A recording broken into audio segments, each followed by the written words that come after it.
Армысыздар, сабақтың бізде негізгі тақырыбы тональность дегеніміз не? Қазақша бізде тональдік деп атайды енді, тональдік. Бірақ енді біз тональность деп кеткеннен кейін солай атаса да болады. Халықаралық енді термин ғой, музыкалық термин. Бұл жерде біз музыкада неге кейбір әуендер бір дыбысқа келіп тоқтағандай сезіледі, неліктен шығарма белгілі бір дыбыстың айналасында ғана құрылады? Мұның бәрі тональдікпен байланысты, тональностьпен, жалпы қысқаша түсінік ретінде айта кетейін. Енді бұл жерде бізде жаңадан үйреніп келе жатқан оқушылар бар, енді музыкант емес оқушылар бар. Сол үшін біз осы сабақты арнадық, түсінікті болу үшін. Неге тональность деп атап жатады, неге біресе до мажор деп жатады, біресе ре мажор деп жатады деп түсінбей қалуы мүмкін. Сол үшін басынан бастап осылай түсіндіреміз дедік.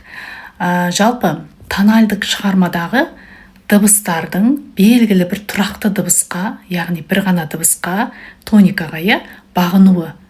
Сонымен қатар сол тониканың айналасында ұйымдасуы музыканың. Мысалы, до мажор десек, до мажорда до трек болады бізде, до нотасы трек болады. До, ре, ми, фа, соль, ля, си, до осы тізбек бойынша ғана мелодия өріледі. Бұл дыбыстардың барлығының өзара байланысы бар. Бірақ до дыбысы басты трек болып қалады. Әуен көбіне осы дыбысқа келіп тұрақтайды, до мажорда, минорда болсын, бір ғана өзінің негізгі трегі болады. Тональдық тек негізгі дыбысты ғана білдірмейді. Ол мажор немесе минор сипатымен де байланысты, Мажор деген күн сияқты жарқын болса, минор деген жағы көңілсіз төде бір жабыңқы, мұңдылау сипатты мінезін белгілейді. Шығарманың болсын, әннің болсын. Сондықтан до мажор дегенде біз тониканы до, ладты да бірге айтып тұрамыз. Лад болады өзінің, Мысалы, сіздерге қалай түсіндірсем болады? Тональдікті үйдің тірегі сияқты елестетуге болады, фундамент. Әуен әр түрлі дыбыстарға саяхаттап, жасап келіп, соңында өзінің үйіне оралады ғой, тоникаға. Дәл сол сияқты. Демек, қысқаша түсіндірген кезде, тональдік музыкалық шығарманың белгілі бір тоникаға, ладқа негізделіп ұйымдасуы. Белгілі бір жағы сипатта шығарма ойналып, сол доға қайтадан келуі. Оны енді біз практикалық түрде түсіндірсек болады, жетіген аспабында болсын. Соны қазір сіздерге түсіндіре кетейік. Жаңа айтып жатырмыз ғой, до мажор деп, яғни до, ре, ми, фа, соль, ля, си, до, яғни до мажор тональдысын алып қарасақ, қазақтың мысалы әуендері бар. Ассалаумағалейкум деп басталады ғой. Ассалаумағалейкум,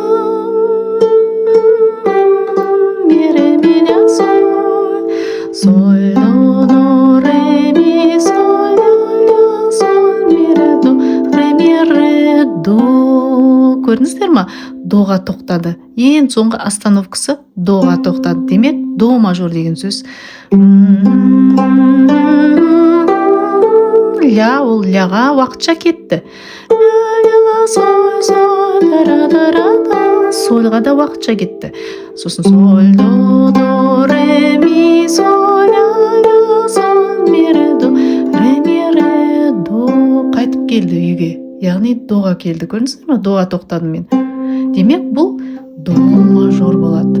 Яғни аккордымызда до мен сольды ғана ұстап тұрады. До мен сольдің аккордын ұстап тұрады. Болды. Да, да, да, да, да, да, ля болғанда уақытша судаментаға кетеді. Қайтан соль, да, да, да, да, да, да. Дай, дай, дай, ра, ра,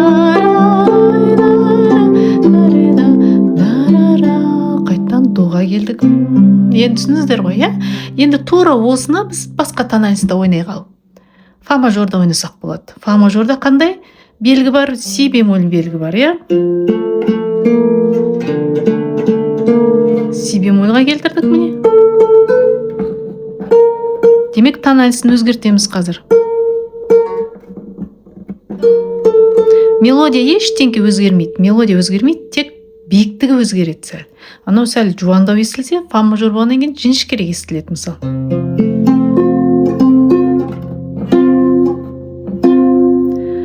Ассалаумағалейкум,